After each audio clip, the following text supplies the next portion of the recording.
name of Allah, the most gracious, the most merciful. Tonight's story shook an entire community. A debate that was meant to defend belief ended up transforming a life forever. Watch closely, listen carefully, because the truth changes everything. Welcome to Truth and Belief. In the ancient city of Kathmandu, where temple bells echo through narrow stone streets and prayer flags flutter above crowded rooftops, dawn rose slowly over the Bagmati River, casting a golden glow across centuries-old shrines. At the steps of a historic temple near Pashupatinath, Acharya Arav Shastri stood in saffron robes, his posture upright and his expression calm as devotees gathered around him for morning blessings.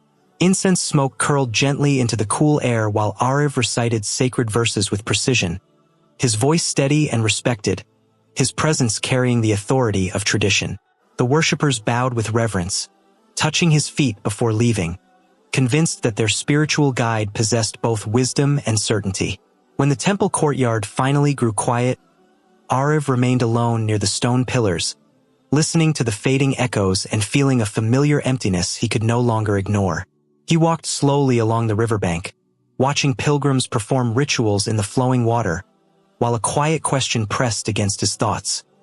Had he truly found closeness to God, or only mastered inherited practice? At his modest family home in the old quarter of the city, his mother, Sarasvati Shastri, welcomed him with warm tea and a searching glance that sensed his unrest. She spoke gently about responsibility and honor, reminding him that his late father had once held the same respected position within the temple. Arav nodded respectfully, yet the weight in his chest remained, growing heavier with each passing day. That afternoon word spread across Kathmandu about a small mosque in a quiet neighborhood near the market district, led by a blind imam named Imam Rahman Siddiq. Some temple scholars discussed the imam cautiously, noting that young men had begun visiting him to ask questions about faith. Arav listened without comment as fellow monks warned that unfamiliar teachings could disturb the spiritual balance of the community. That evening, unable to silence his curiosity, Arav walked through the busy alleys toward the modest mosque, telling himself he was only going to observe. The mosque was simple and unadorned, its interior lit softly by hanging lamps, and several men sat quietly in a circle on woven mats. At the center sat Imam Rahman Siddiq, his eyes unfocused yet his face composed, a wooden cane resting beside him. As Arav entered, the imam greeted him without hesitation, saying gently that he sensed someone carrying deep questions. The words startled Arav, who had introduced himself only moments earlier.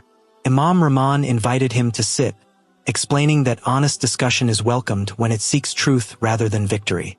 The atmosphere remained calm, free from suspicion, as Arav began asking about the concept of one God without intermediaries. Imam Rahman answered softly that true devotion belongs to the Creator alone, and that sincere questions never offend God. Arav challenged him respectfully, speaking about ancient traditions and sacred rituals passed down for generations. The imam responded that inherited belief gains strength when it is examined sincerely rather than followed blindly. Their conversation continued into the night, each exchange measured and thoughtful, without raised voices or hostility.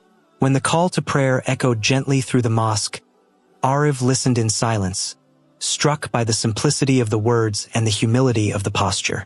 As he prepared to leave, Imam Rahman offered a quiet prayer that God guide both of them toward what brings peace to the heart. Walking back through the lantern-lit streets of Kathmandu, Arav felt the air colder than before, his thoughts louder than the temple bells that would ring again at dawn. The next morning whispers traveled quickly through the temple courtyard about Arav's visit to the mosque. Senior monks confronted him privately, asking whether he had gone to challenge the imam or to question his own beliefs. Arav answered honestly that he had gone to understand, not to argue. Concern deepened among the temple elders, and one outspoken monk suggested holding a public dialogue to clarify matters before doubt spread further. Under mounting pressure, Arav agreed to participate in an open discussion near the river, believing that calm debate would restore confidence. On the appointed day, crowds gathered along the stone steps by the Bagmati, tension rising beneath a clear Himalayan sky. Arav stood in his saffron robes before the people, confident in appearance yet unsettled within. Across from him, Imam Rahman Siddiq sat quietly with his cane, his posture relaxed and composed. A senior monk opened the gathering with strong words about preserving heritage and defending tradition. Arav spoke first, explaining the philosophical depth of Hindu thought and the importance of ancestral continuity. Applause followed his structured arguments, reinforcing his respected position. When it was Imam Rahman's turn, he remained seated and spoke gently about devotion to one God and humility before the Creator. Murmurs spread through the crowd as Arav responded with pointed questions about ritual and identity. The Imam answered calmly each time, emphasizing sincerity over pride. As impatience grew, a young man shouted angrily about protecting the faith from outside influence. The mood shifted quickly, and Arav sensed the gathering slipping beyond control. Suddenly, a small stone flew from the edge of the crowd, landing near the Imam's feet. Gasps rippled through the people as shouting intensified. Arav raised his hand, attempting to calm the crowd, but another stone struck the ground nearby. Men pushed forward, anger flashing in their eyes. Imam Rahman did not rise, instead lifting his face slightly and saying in a steady voice, "May God forgive us all." The words cut through Arav's thoughts like unexpected silence in a storm. In that moment, as chaos threatened to erupt, Arav felt something within him begin to shift. Shouting spread quickly across the stone steps of the Bagmati River as more people surged forward, their anger rising beyond reason. Arav stepped ahead instinctively, raising both hands and calling for calm, but his voice struggled against the swelling noise of the crowd. Another stone skidded across the ground and struck the wooden platform near Imam Rahman Siddiq, sending a sharp echo into the tense afternoon air. Several elders attempted to restrain the angriest young men, but fear and pride were already overpowering restraint. Imam Rahman remained seated, his face turned slightly upward, and in the same steady tone he repeated, "May God forgive us all." The simplicity of the words pierced through Arav's chest, silencing something inside him that argument never could. Temple volunteers quickly guided Imam Rahman away from the gathering to prevent further escalation. The crowd slowly dispersed into uneasy clusters of accusation and frustration as dusk settled over the river. That night Kathmandu felt unsettled, and Arav sat alone in his room, replaying the image of a blind man who refused to answer hatred with anger. He could not forget the calm expression on the Imam's face while stones were being thrown. The next morning temple rituals continued as usual, yet Arav's voice carried less certainty as he recited prayers before the devotees. Several senior monks approached him afterward, expressing disappointment that the debate had not firmly defended tradition. One monk argued that gentleness can weaken authority, while another insisted that firmness preserves faith. Arav listened quietly, but inside him something had begun to question the meaning of strength. Later that afternoon, unable to silence his thoughts, he walked once more toward the small mosque near the market district. Inside, a few worshippers sat in subdued conversation, their expressions reflecting concern about the previous day's chaos.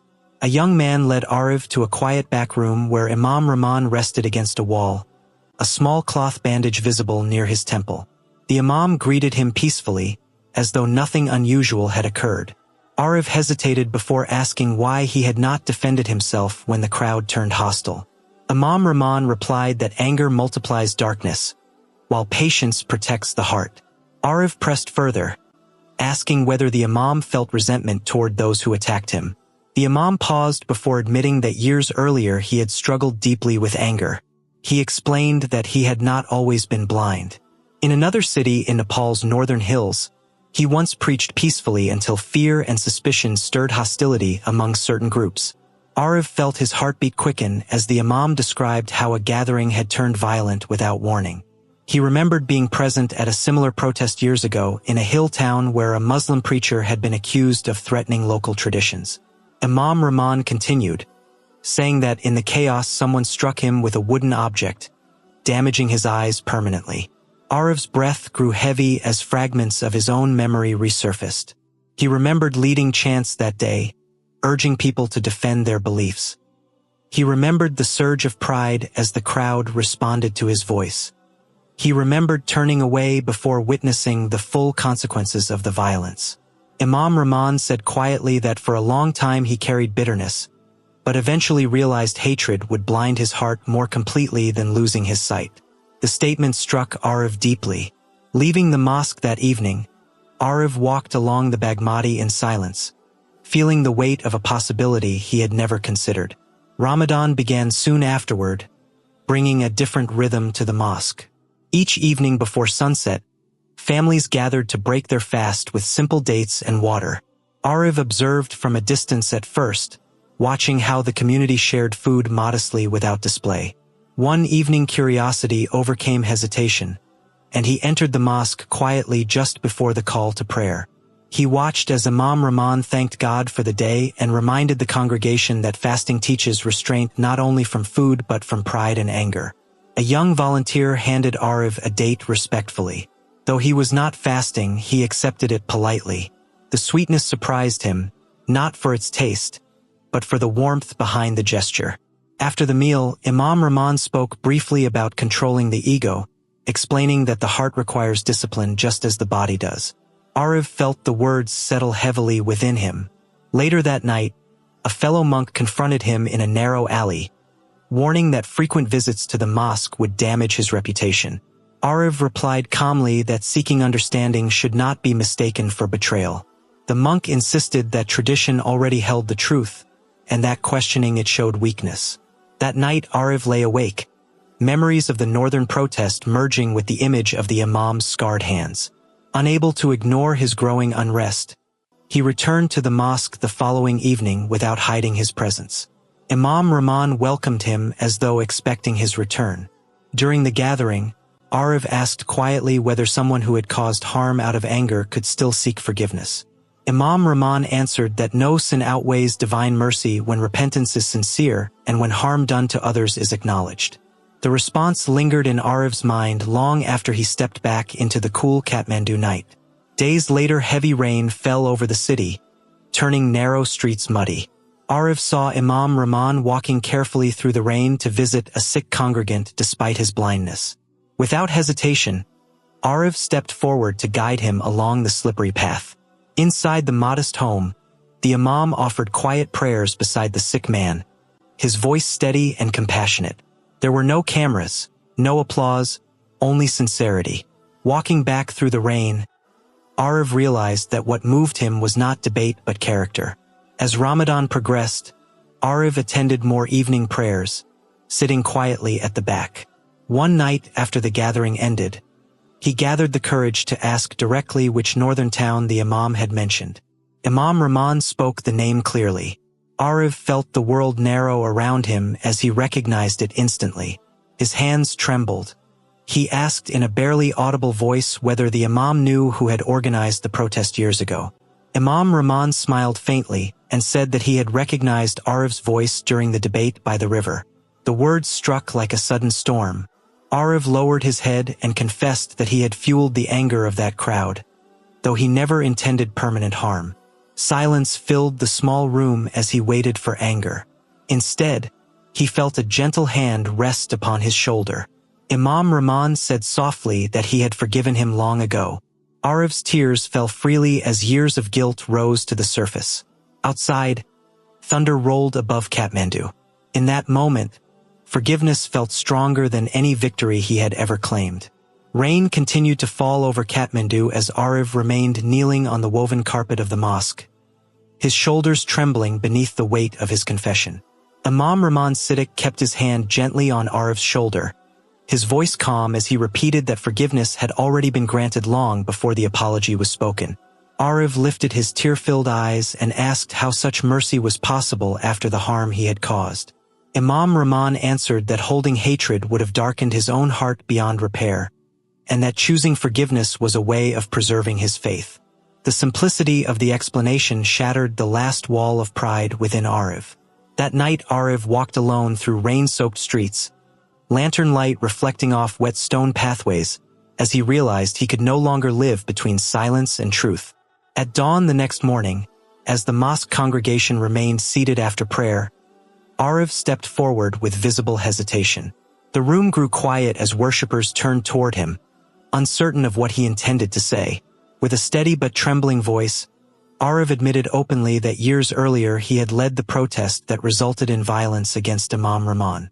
Gasps moved softly through the room as he continued, acknowledging that his words had ignited the anger that led to the loss of the Imam's sight. Tears formed in the eyes of several congregants as Arav bowed his head and declared that he had sought forgiveness privately and received it without condemnation. Imam Rahman confirmed the account calmly, stating that repentance restores what pride attempts to destroy. The atmosphere shifted from shock to reflection as listeners absorbed the power of what they were witnessing. News of Arav's public confession spread quickly across Kathmandu, reaching temple courtyards and market stalls before noon. Senior monks reacted with disbelief, some interpreting the confession as betrayal rather than courage. That afternoon Arav returned home knowing another difficult conversation awaited him. His mother, Sarasvati Shastri, was preparing tea when he approached her with quiet resolve. He sat before her and spoke plainly, telling her that he had embraced Islam after months of inner struggle and sincere searching. Sarasvati's hands trembled as she processed his words, her expression shifting from confusion to sorrow. She reminded him that his father had dedicated his life to temple service and had dreamed of Arav continuing that legacy. Arav responded respectfully that he still honored his father, but he could not deny the conviction that had taken root in his heart. He explained that he now believed devotion belongs to one God alone and that sincerity must guide worship. Tears fell silently from his mother's eyes as she asked whether this path would cost him his position and respect. Arav answered honestly that it already had, but that peace had replaced the emptiness he once carried. After a long silence, Sarasvati reached for his hand and said she did not understand his choice but could not reject her own son. Within days, the temple council formally removed Arav from his position as Acharya. The announcement spread quickly, and some devotees turned away when they saw him in the streets. Arav accepted the consequences quietly, aware that faith demands sacrifice. At the mosque, he was welcomed not as a former monk but as a new brother learning with humility. Imam Rahman guided him patiently through foundational teachings about monotheism, sincerity, and accountability before God. Arav listened attentively to lessons about the life of Prophet Muhammad, peace be upon him, learning how mercy and patience defined his example. The emphasis on character over debate resonated deeply with his own experience. Each evening during Ramadan he stood in prayer rows, sometimes stumbling over unfamiliar Arabic phrases, yet feeling a calm steadiness growing inside him. Outside the mosque, criticism intensified as temple scholars warned that others might follow his example. One night, a young novice monk visited secretly, confessing his own spiritual doubts. Arav did not pressure him, instead sharing honestly that fear had once nearly prevented him from seeking truth. More visitors began arriving quietly, drawn not by argument but by the story of forgiveness that had reshaped a respected monk's life. Meanwhile, guilt still lingered within Arav despite the mercy he had received. He approached Imam Rahman privately and admitted that he continued to feel unworthy. The Imam reminded him that guilt can either trap a person in despair or push him toward consistent good deeds. Arav chose the second path, volunteering to distribute food during iftar and assisting families in need without seeking recognition. As Ramadan approached its final nights, he felt a growing responsibility not only to accept forgiveness but to embody it. On a significant night of prayer, the mosque filled beyond its usual capacity. After extended prayers concluded, Arav stood before the congregation once more. He explained that his transformation did not come from losing a debate but from witnessing forgiveness stronger than anger. He described how pride had blinded him more than ignorance ever could. Several listeners wept quietly, recognizing their own struggles reflected in his journey. Outside the mosque, word of his renewed speech stirred further conversation across Kathmandu. Some critics remained firm in opposition, while others began questioning their assumptions. Arav understood that reconciliation with everyone might never come, but reconciliation with his conscience had already begun. As the final days of Ramadan approached, he felt lighter with each act of service. On the last evening before Eid, Arav stood beside Imam Rahman beneath a sky bright with Himalayan stars. He asked softly whether losing status and honor had been worth the peace he now carried. Imam Rahman replied that peace rooted in truth cannot be measured by titles lost. Arif gazed toward the dark silhouette of the mountains, aware that a new chapter awaited him. He understood that transformation does not erase the past but reshapes its meaning. With renewed resolve, he prepared to face Kathmandu not as a former temple leader defined by controversy, but as a believer committed to humility and service. Eid morning arrived quietly over Kathmandu, sunlight spilling across the rooftops and touching the ancient stone temples that had shaped Arif's earlier life. Inside the modest mosque, worshippers stood shoulder to shoulder in neat rows, their faces calm, their movements unified in prayer. Arif stood among them in simple white clothing, no longer wearing saffron robes, no longer carrying the authority of a temple title. Imam Rahman Siddiq led the prayer in a steady, composed voice, and when it ended, embraces followed with sincerity rather than celebration alone. Stepping outside into the cool mountain air, Arif felt a clarity he had never known during years of ritual certainty. Across the river, temple bells rang as they always had, and for a brief moment he remembered standing at those very steps as a respected spiritual guide. He felt no resentment toward his past, only gratitude that it had led him toward deeper truth. Later that afternoon, a small group of temple scholars approached the mosque courtyard with measured steps. They did not come with anger this time, but with cautious curiosity. One senior monk asked Arif whether he believed he had truly found peace, or simply exchanged one tradition for another. Arif answered calmly that he had not exchanged identity for novelty, but pride for sincerity. The monk observed him quietly, noting the steadiness in his voice that had replaced the intensity of his former debates. They parted without agreement, yet without hostility. In the weeks that followed, life in Kathmandu gradually settled into a new rhythm. Arif devoted himself to service projects organized by the mosque, helping families repair flood-damaged homes near the riverbanks.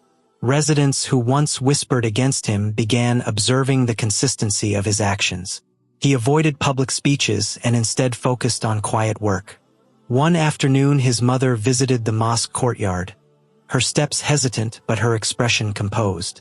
Arif greeted her respectfully and introduced her to Imam Rahman with visible humility. The Imam welcomed her warmly, thanking her for raising a son who sought truth despite difficulty. Sarasvati listened carefully and saw no arrogance in the Imam's face, only calm dignity.